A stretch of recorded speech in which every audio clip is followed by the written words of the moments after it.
एक छोटे से गांव में रामलाल नाम का एक गरीब किसान रहता था।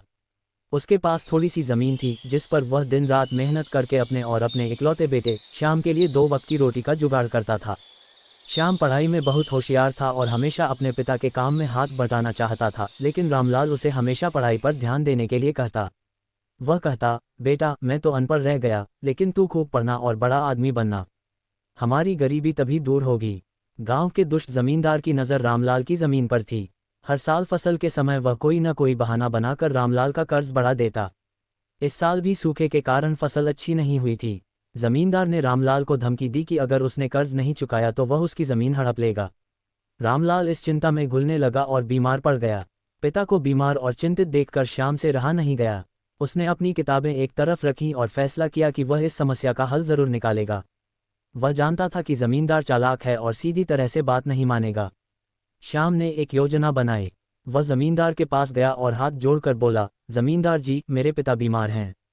आप हमारी ज़मीन ले लीजिए, लेकिन हमें बस इस साल की फसल का आधा हिस्सा दे दीजिए ताकि हम अपना गुजारा कर सकें और मेरे पिता का इलाज करवा सकें। जमींदार मन ही मन हंसा। उसने सोचा कि यह तो बहुत अच्छा सौदा है।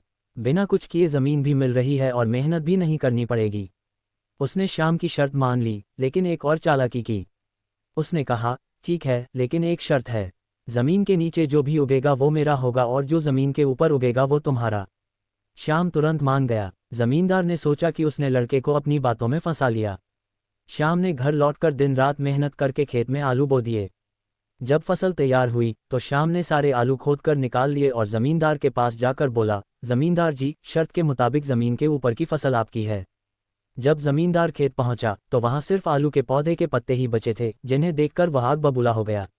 उसे अपनी गलती का एहसास हुआ, लेकिन वह कुछ कर नहीं सका क्योंकि शर्त उसी ने रखी थी। उस साल आलू की फसल बहुत अच्छी हुई थी। श्याम ने आलू बेचकर अपने पिता का इलाज करवाया और घर की ज़रूरतें भी पूरी की।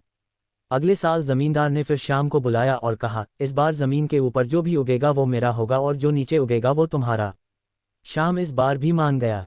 इस बार उसने खेत में गेहूं की फसल बो दी।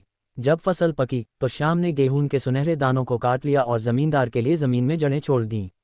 जमींदार ने जब ये देखा तो अपना सिर पीट लिया। उसे अपनी मूर्खता और श्याम की बुद्धिमानी पर बहुत गुस्सा आया, लेकिन वह फिर से कुछ नहीं कर पाया। इस तरह अपनी बुद्धिमानी और मेहनत से श्याम ने न केवल अपनी ज़मीन बचाई, बल्कि ज़मींदार को भी सबक सिखाया। उसके पिता भी स्वस्थ हो गए और उन्हें अपने बेटे पर बहुत गर्व हुआ। श्याम ने अपनी पढ़ाई भी जारी रखी और आगे चलकर एक बड़ा अफसर बना, लेकिन उसने कभी भी अपनी ज़मीन और अपने गांव को नहीं छोड़ा।